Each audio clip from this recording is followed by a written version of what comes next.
This lecture is part of the Fulbright lecture series organized by Fulbright Alumni Association of Nepal, FAN. And FAN has partnered with Kathmandu University School of Management, Kusum, to host this lecture today. Dr. Manbata Biswakarma was a Fulbright visiting scholar at Brandeis University, USA in 2016 to 2017, where he completed his postdoc research on food security. He has a PhD in social inclusion in microfinance from Tribhuvan University. Dr. Manbada Biswakarma has worked as a Joint Secretary of the Government of Nepal since 2010 and retired from service in April of 2021. Dr. Biswakarma, sir, over to you. Thank you. Thank you for very nice introduction. The topics we selected is green growth development to cope with the Coronomics.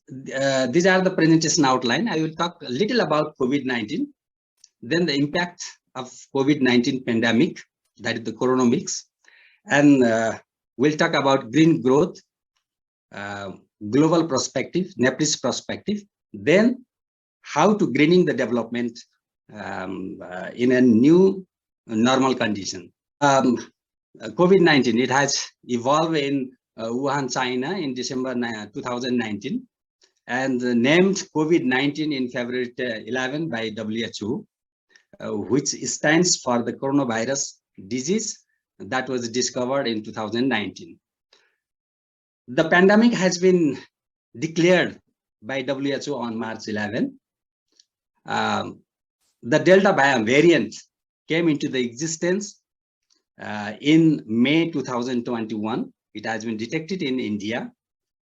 Then the Omicron, recently the Omicron variant has been seen in the COVID-19 pandemic. It has been identified in Botswana and South Africa in November 2021. It has also been said that there is another Omicron variant, sub-variant coming in the ground. Till now, the confirmed cases, these are the confirmed cases, 3,076 million confirmed cases till January 30. And Europe has the more cases than America. And it shows the rising trend of the coronavirus cases. And when there is a Delta virus, it grows up. Then there is a Omicron variant. Then it again keeps slope up. Death, there is more than 5 million deaths, and more deaths are in Americas than Europe, Southeast Asia, like this. The death, this is the trend of death per day, and it has been more than 10,000 per day.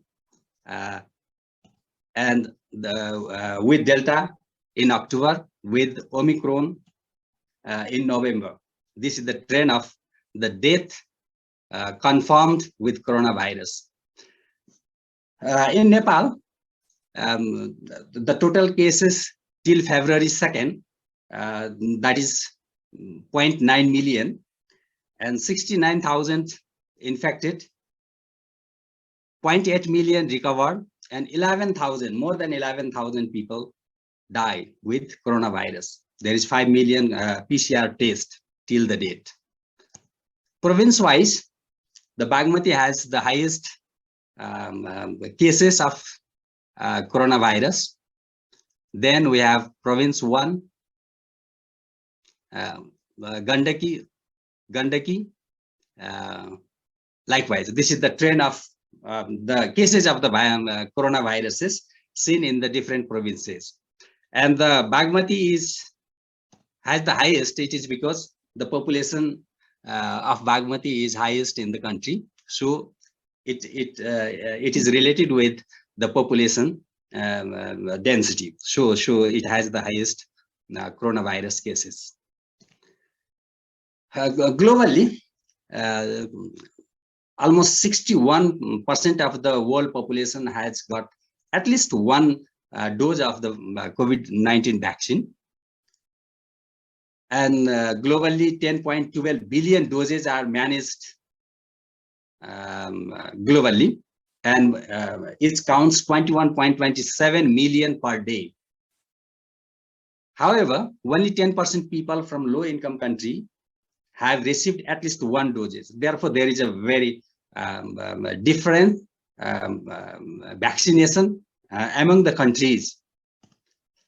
Fully vaccinated, there is almost 70% population in high-income countries, whereas there is below 4% in the low-income countries. So it shows the vaccine inequality globally, and it has been a very permanent issue nowadays. In Nepal, total doses given, almost 29 million doses has been given to the people. Fully vaccinated 13 million, and that counts almost 45% fully vaccinated. But just before yesterday, there was a press note that it has been increased to 60% in Nepal. Coronomics, then what is the impact of this pandemic to the economy? And that has been termed as the Coronomics, and I termed it, and there is a paper on this terminology, and it has been now used by several scholars.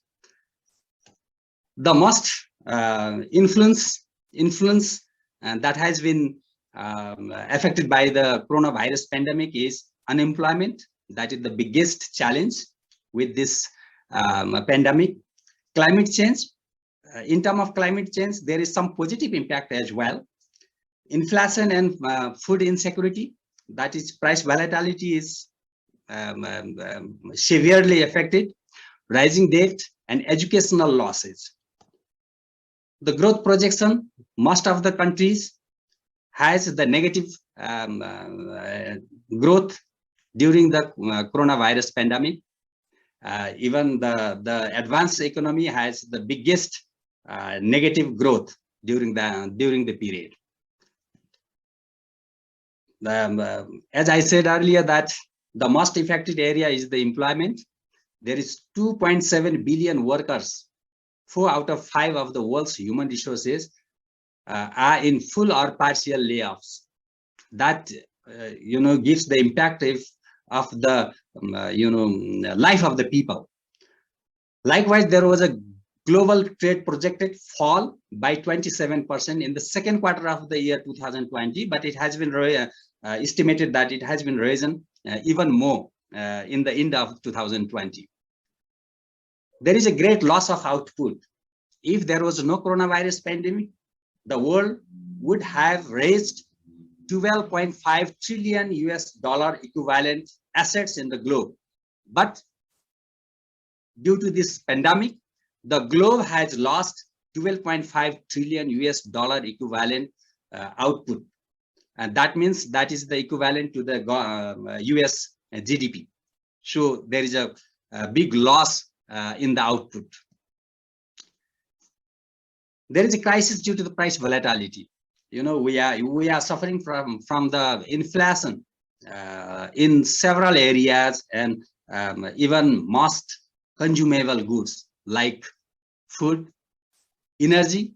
Energy is the most affected for inflation, and even nowadays we are suffering from the price hike of in the energy. Food is the second third elements that has the price hike due to this pandemic, and there are other elements as well. So this is the severe case for the livelihood of the people who lost their job. This food security, hunger has been raised by 130 million. Already in a globe, there were more than 800 million people in food insecure zone.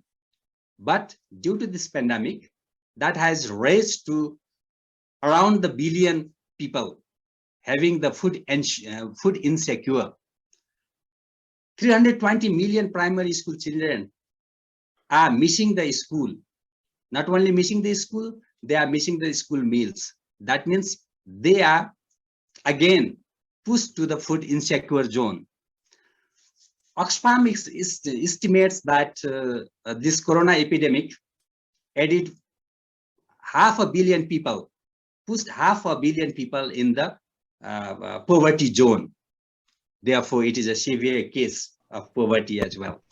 And economic inequality expanded. Even in this pandemic, 10 richest men double their income, whereas 99% of humanity fall, or their income is getting down. So there is a much economic inequality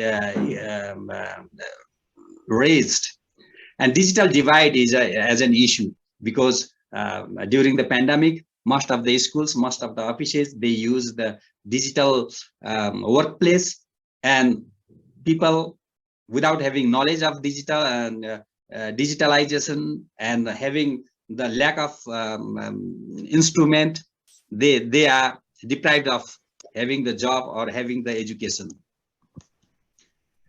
Then this is the situation. Then what is the green growth, and how can we solve chronoeconomics through the green growth? Green growth is just a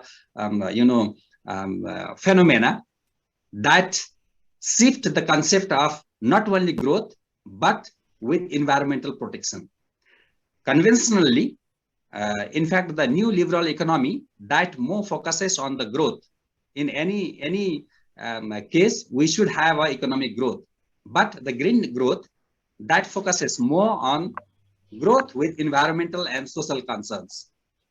And when we talk about environmental, then the carbon economic growth, low carbon is the main thrust of the green growth. It covers the holistic growth of economic, social, and environmental. When we talk about the sustainable growth, or environmental friendly growth, then we talk about two elements. One is greenhouse gas emission, and the other is environmental pollution. Carbon dioxide is the main cause of the greenhouse gas emission, and methyl nitrous oxide, they contribute for the pollution and also the environmental degradation. So these three elements, more concern is with these three elements. What is the present condition of carbon emission? We have a more trend. When we talk about development, we generally think about concrete infrastructure. That concrete infrastructure is have the higher rate of carbon emission. 8% of the carbon dioxide we emit comes from the concrete infrastructure. That is one quarter of industrial emission. And even it is more than from the aviation industry. Aviation emits 2.5% of the total emission, but the concrete infrastructure or use of concrete, that emits 8% of the carbon.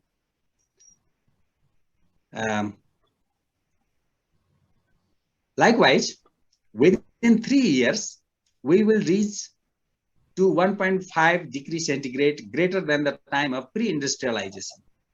And by 2100, it may reach to 3 degrees centigrade if it moves as usual. If there is no intervention to protect or to address the climate change, then it will reach up to 3 degrees centigrade. Then what will happen in the earth, we cannot imagine. So WFP and FAO and other organization, global organization, they are saying that it is not the glimpse into the future, but it is the daily reality of the present time. So we need to have some sort of intervention in the present time, not wait for the future. Developing countries have the highest carbon emission, like US and Saudi Arabia, whereas G20 nations have altogether 78% carbon emission. That is the biggest. G20 nations are the biggest carbon emitters. Developing countries, they do not have much emission. They have the least emission. For example, Uganda has just 1.13 tons of carbon dioxide. Nepal has just 0.04% of the world's volume. So it is very negligent if we talk about in terms of global volume. Agriculture has also the higher rate of carbon emission. So this graph shows the carbon dioxide emission from 1850 to 2040. There is a projection as well until 2040. Therefore, 1930 or 1940, we take this point as a before that pre-industrialization. Then from the industrialization era, the carbon emission has gone up in a higher slope. So it shows that carbon emission increases with the industrialization, and industrialization increases with the economic growth or economic development. The biggest carbon emitters is the power stations, 21%. Then the second is industrial processes. Third is transportation fuels. Then the agriculture. Agriculture has the bigger share of carbon emission. But the agriculture that more contributes for the methyl and nitrous oxide. So it is also contributing for polluting the environment.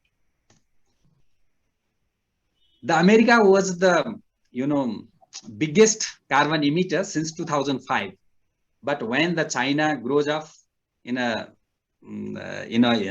economic sense, and nowadays it became the globally first biggest has the biggest economy. With that economy, the carbon emission is also going up, and now it is the biggest carbon emitters in the globe. Then the America and India is also growing up. As its economy grow up, the carbon emission is also growing up and coming close to third position, as it has already been positioned as a third bigger economy in the world. So this is the situation of carbon emitters. China has the highest carbon emission. That counts 26.1% of the global store of the carbon, whereas America almost 1/2. Then the other countries. So in terms of total carbon emission, China has the biggest volume. But in terms of per person carbon emission, US is the first one, and Russia second, the China is fourth one. It is because it has been said that US uses more vehicles. For example, there is more than 750 vehicles for 1,000 population, whereas China has 145 vehicles for 1,000 population. But we can imagine that China is growing in its economic term, then more people will use more vehicles. Then what will happen when the more people use vehicles in China, since it has the biggest population? So it is,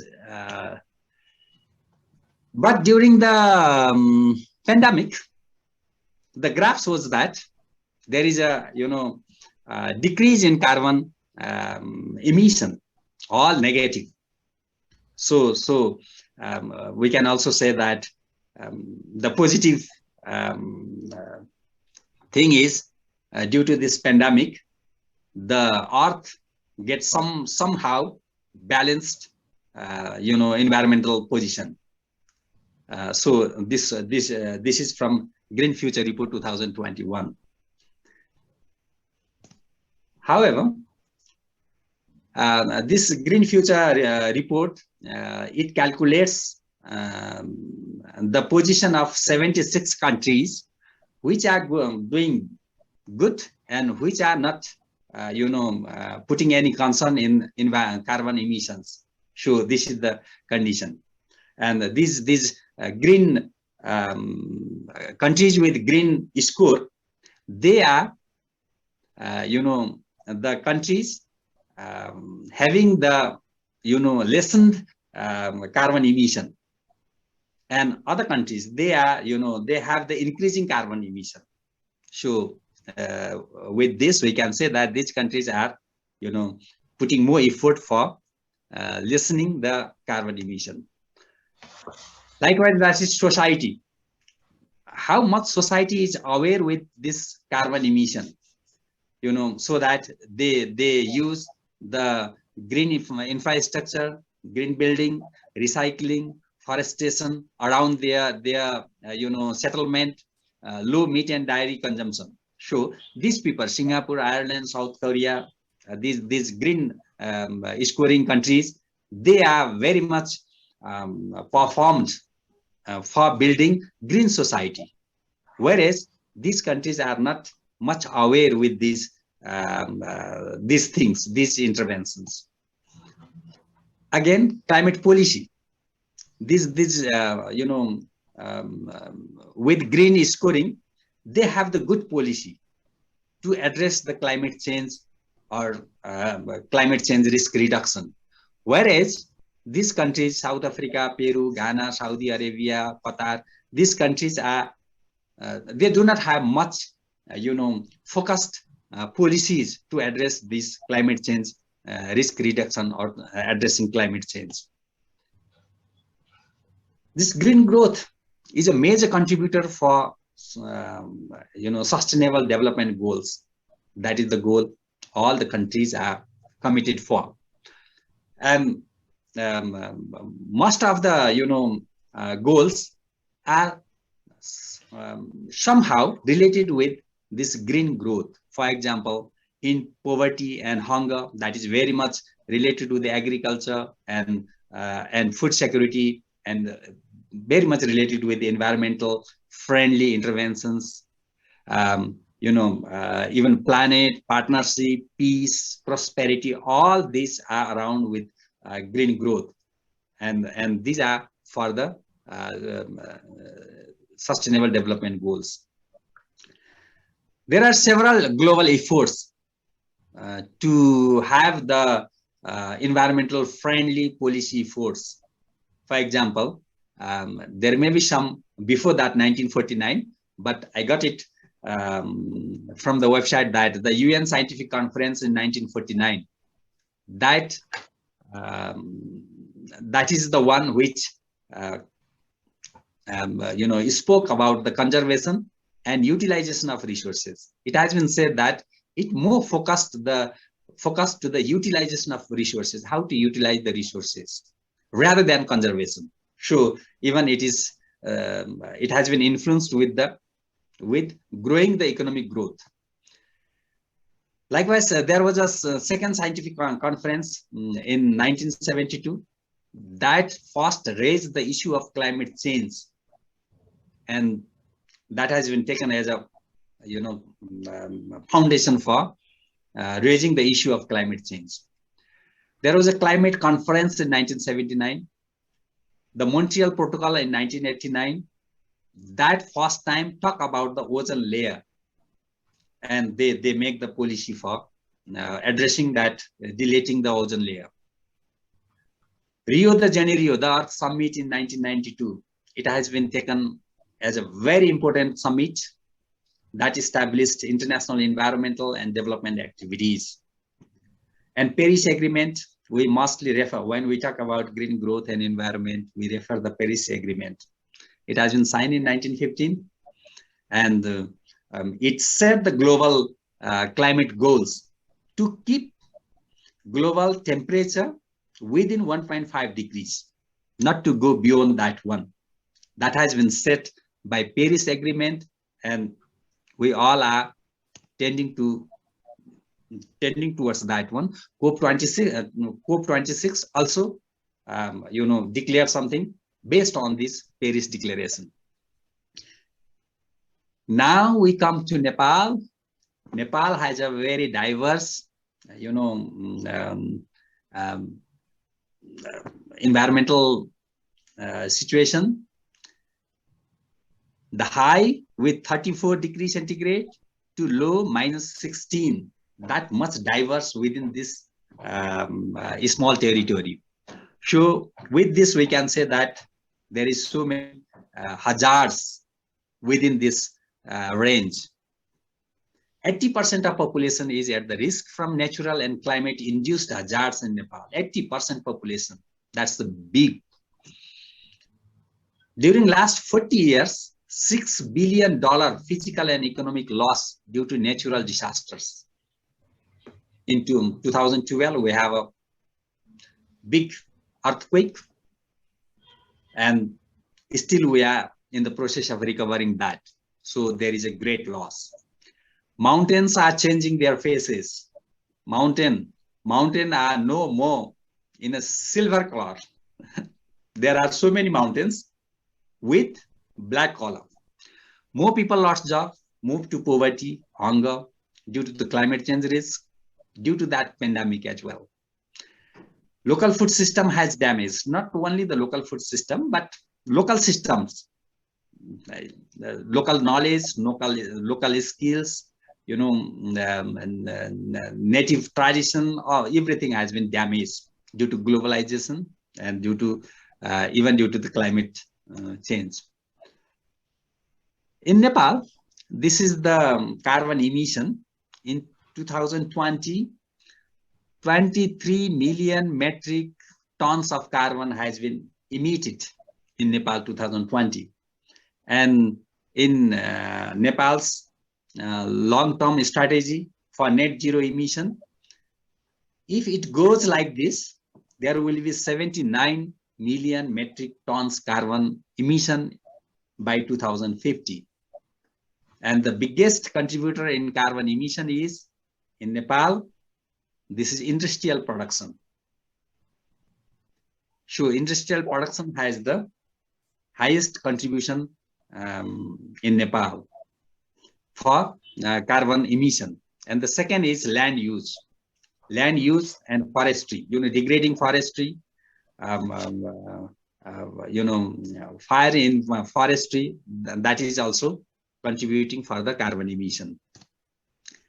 But Nepal's strategy is that we bring it down by 2050. We will be carbon neutral in 2045 and carbon negative in 2050. So we have some sort of intervention. We will not allow to go as usual. Rather, we will bring down to carbon negative situation by 2050. This is the photo, photo of Sindhu Palchok Lemi last year. It had there was a landslide, burying almost 21 people in this ground. You see, this is not a big. It doesn't look big and severe one, but if there, it seems that if there were some plantation, it would not happen. But this is small landslide from this place. It buried 21 people within that within the mud. And as I say, that mountains faces are changing their color, and they are less silver, more black. The roads are going in Nepal. There is a trend of constructing road in hilly areas, even cutting down the trees. Yeah, that is also degrading the climate. With this, the water sources have been lost, and people are suffering from getting water. It shows this photo from Kantipur newspaper. shows this issue. And this is the development, our development. After federalism, the local government is doing this, and it seems that there is no plan where that excavator moves on. But this is the development. That also degrades the environment. These are some people, the community is still on the process of their one civilization, routing. They are routing community who moves around the forest, and they make their temporary settlement, cutting trees, and they, after 2 or 3 months, they again move on. So these communities, this sort of communities, are also a cause of environment degradation. This is chure, degrading chure. Due to this degradation of chure, the water source in Tarai, Inar, has already been waterless. So there is a water problem, drinking water problem in Tarai as well. This is near Chure, getting these materials, degrading the environment, degrading the forest. Our development trend, even constructing trees with concrete, and even in park, even in the middle of the forest, they make park. And when we talk about building park or constructing park, then the concrete is used. So there is no use of indigenous knowledge or our native skill. This is the situation, cutting down the trees and making the concrete trees. Sorry. Our situation is this, using the oxygen cylinder and planting a plant. Policies, we have very nice policies, many policies to address climate change. For example, RED strategy, it started in 2018. National Energy Efficiency Strategy, climate change policy in 2019, that identifies the sources of greenhouse gas emission. National Determined Contribution, NDC, it is now a mandatory to most of the nations. National Adaptation Plan, it planned until 2050. Nepal's education policy, it assures at least one student, one tree, and one school, one garden. Making the school green school strategy. Nepal adopted the GREED approach. GREED approach is green, resilience, and inclusive development approach. In 2021, there was a conference, international conference on Nepal's reconstruction, and it adopted that GREED approach. We have a climate ambition in COP26.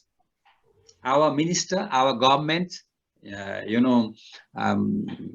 announced that we will have carbon neutral between 2022 and 2045 and become carbon negative after.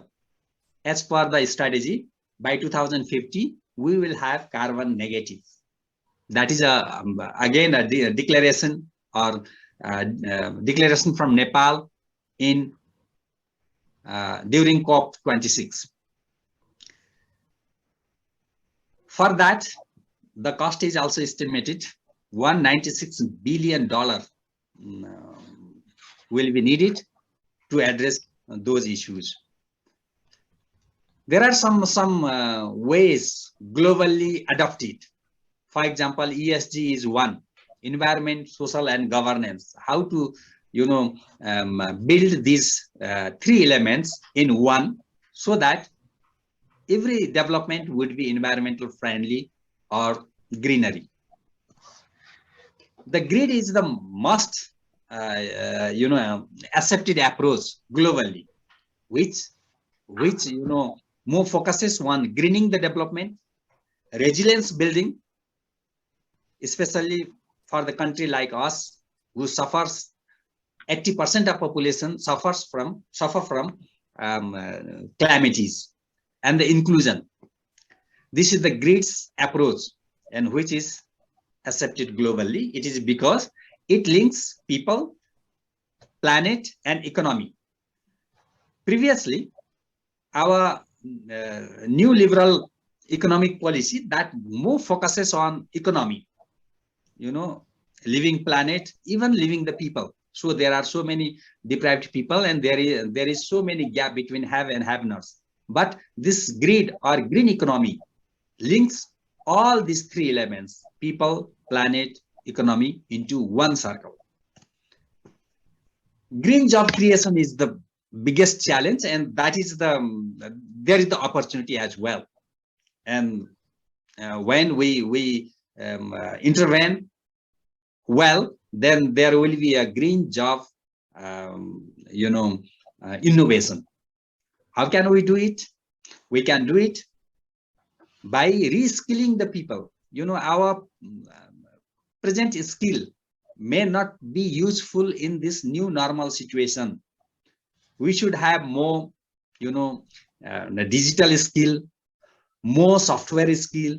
So we should have reskilling, or that is some sort of innovation in the skill. And how can we get it? We can get it through the green entrepreneurship. Any entrepreneurship that should be linked with green, that should be linked with low carbon emission, and every job should be linked with the skill of low carbon emission. There is an economic solution as well globally. It is called the carbon trade. There is a threshold that emits global per capita average carbon, and emitters more than that average will pay $10 per ton, and the emitters less than that average will get that amount. And Nepal sometimes got some amounts through the carbon trade, and that is an economic solution. But the more solution is how to reduce the emitters to the less than 1.5 degrees Celsius position. So better solution is green growth development. Every country, every people, if they follow the green growth pattern, then that is the good solution. So that green growth is based on the green economy, and which addresses not only the economic shocks, but it also addresses human pains, natural calamity, and social atrocities. There are so many social atrocities, even generated by new liberal economy. There is a human pains due to this globalization and the new liberal economy. So this green growth development strategy, or in other words, we can say green economy, can address all these elements, human pains, economic shocks, the hazards induced by natural calamities, and social atrocities. So the green economy is embedded with protective liberalism. This is again again termed by myself, and there is a paper on this protective liberalism, or we can also say pro-liberalism, to protect, and it protects from vulnerability of people and the planet. Both the protective liberalism, in spite of new liberalism, it protects vulnerable people and the vulnerability of the planet. So green economy is very much embedded with the protective liberalism, and we can find this paper. So there are several elements of green growth. it may differ from country to country, which elements is more prevalent and which is less. So these are the green elements of green growth, which address human pains, economic shock, social atrocities, and natural calamities or hazards of the natural calamities. So the green growth is a very integrated approach to address climate change, not only the climate change, the pandemic like we are suffering now. So what can we do? There are a few points. I think I'm coming to the end. The first thing is investment. Public investment, more focusing to environmental infrastructure rather than concrete infrastructure. Science-based land use. We see that it has a second highest contributor for the carbon emission. So there should be a good land, scientific-based land use, and there should be an integrated settlement. Until and unless we have this scattered type of settlement, it would not be possible to have a scientific based land use, science-based land use. So we should have an integrated settlement, choosing some clusters and bringing the people into that cluster. For example, in Manang, there are only around 4,000 population with, I think, 3 or 4 local government. If we bring all these people into the district headquarters and make a good settlement, integrated settlement, then that would have a less economic intervention. Promotion of cleaner production, basically reduce, reuse, and recycling wastage, and innovating solar and other renewable energy. Strict implementation of environmental laws. There should be a good environmental justice. That justice should be backed by the laws. Sanitation is there. Green growth in government programs. The government should be the lead to have a green growth initiation. And development of core of green growth trainers, green growth capacity building. In fact, we can say that capacity building of the bureaucracy as well as to the citizens. The most important thing is consumption. Having a less carbon emitting consumption. That would be by the government and by the people. So we can, in a public procurement, there should be a policy of procuring things having a less carbon emission. Likewise, we can decarbonize from our kitchen. The kitchen, our kitchen is also a source of carbon emission. I have a podcast there about how to decarbonize our kitchen. You can see it you can visit the YouTube about that one. The other is integrating national strategies on green growth development. That would be a national framework. We have many policies, plans, action plans, and so many policy diversity as well. So bringing all those policies in one bundle, that would be an integrated national strategy or national policy, and each and every local government make an action plan accordingly, and that should be in a higher priority.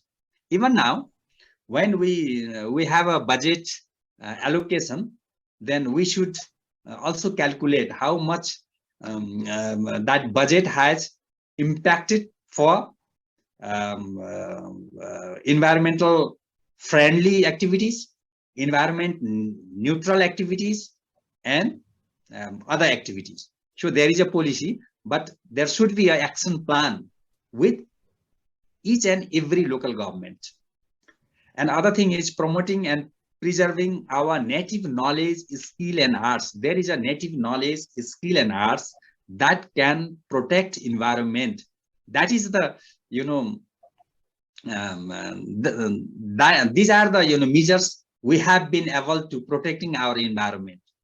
So we should have restore those local systems, and that local system not only restores, not only protect the environment, but also strengthen the local government. For example, local food system, local economic system, local market system, that has to be restored, so that it will help making green society. This is major thing. And there are some photos. For example, in some countries, they are intervening for urban forestry. Even though there is a roads, there are buildings, but there is some places to have the plantation. How to save water? I got it from the social media. This photo, saving the water. Integrated settlement. It can be one way, but it covers more lands, so we can have other sort of settlement as well. This is the way we can use the renewable energy, solar power, even in this sort of areas. Then at the end, green growth knowledge platform. We need a green growth knowledge platform, like FAN has done this event, and there should be several platforms so that we can talk, we can sensitize the people. Supporting government initiative for green growth development. Government has also planned so many things for green growth development, but there should be a expert support to move forward. Local system development and community resilience. Local system development brings the community resilience, so we should restore our local systems that has been ruined by the globalization or other initiatives. Campaigning through volunteering. We should have mobilized youth volunteers to awareing people. Thank you so much. With this, I came to the end of this presentation. I have some papers in this link. Thank you.